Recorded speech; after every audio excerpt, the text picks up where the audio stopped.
I'm going to give you an easy way to think about, talk about, compose with, hear, and transpose chord progressions that have chords that are outside of the key. So let's look at one such chord progression. This is Best Part by Daniel Caesar. And let's give it a listen. All right, so we have our D major 7 chord, A minor 7, and G major 7, and B major 7. It's a cool sounding chord progression, right? And what if I want to take some of those chords, bring them into my own composition, and you need a way to talk about them, to write them down, to catalog cool movements.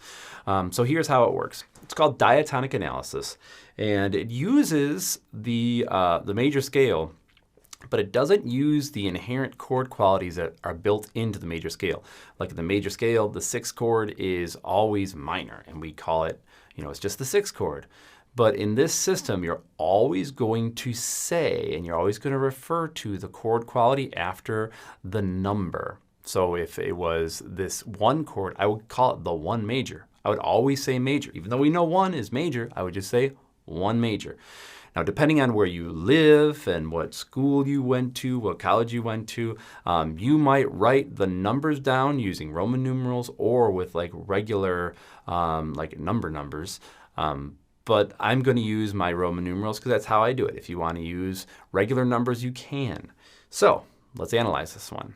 We start with a D major 7. So I would call it my 1 major. And I'm going to add in the extra quality because it's part of the voicing of this chord. I'm calling it the 1 major 7.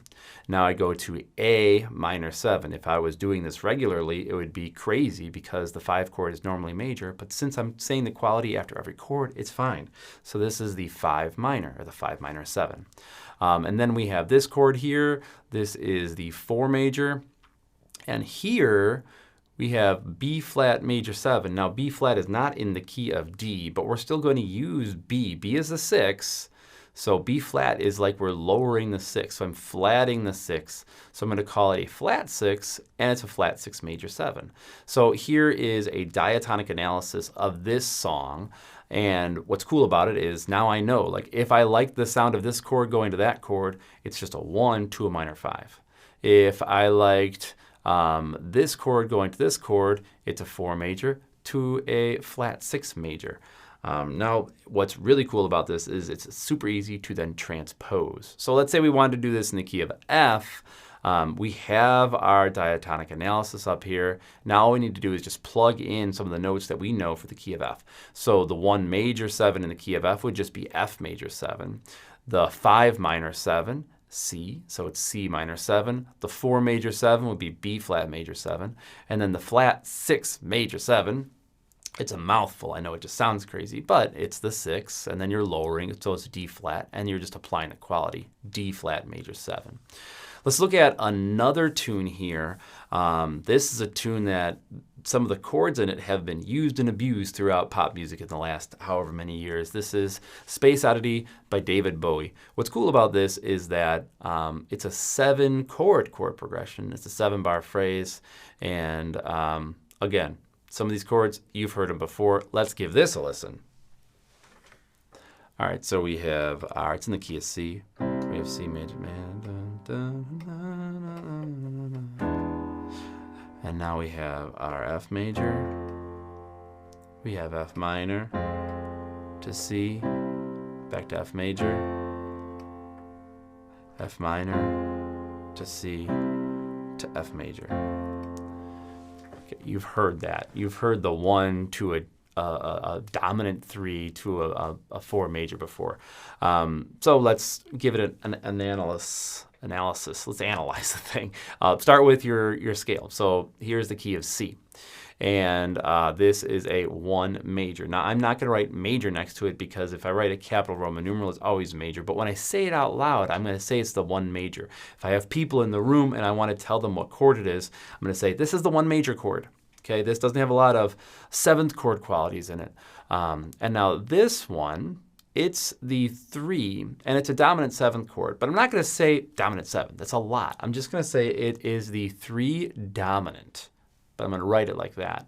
So I'm going from a 1 to a 3 dominant to a 4 major And then I go to a 4 minor, back to a 1 major, 4 major, 4 minor, 1 major, 4 major.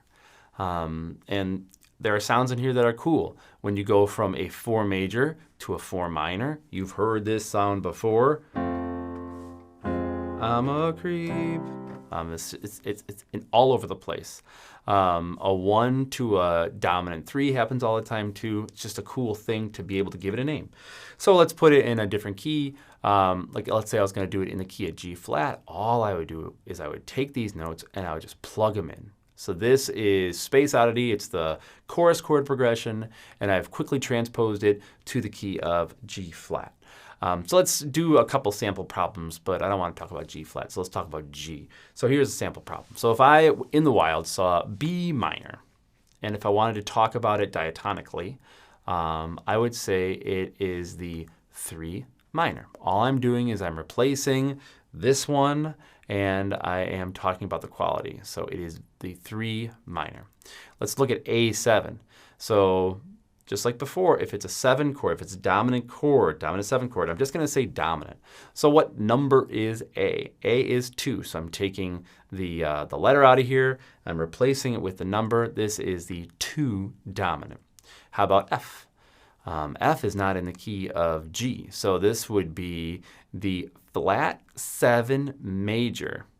But what you end up doing is you start memorizing what these chord progressions sound like, and you hear, oh, I want to play that chord in my song. Or you hear a song that has that sound, and you go, oh, that's just a 4 major to a 4 minor. There's the major 3.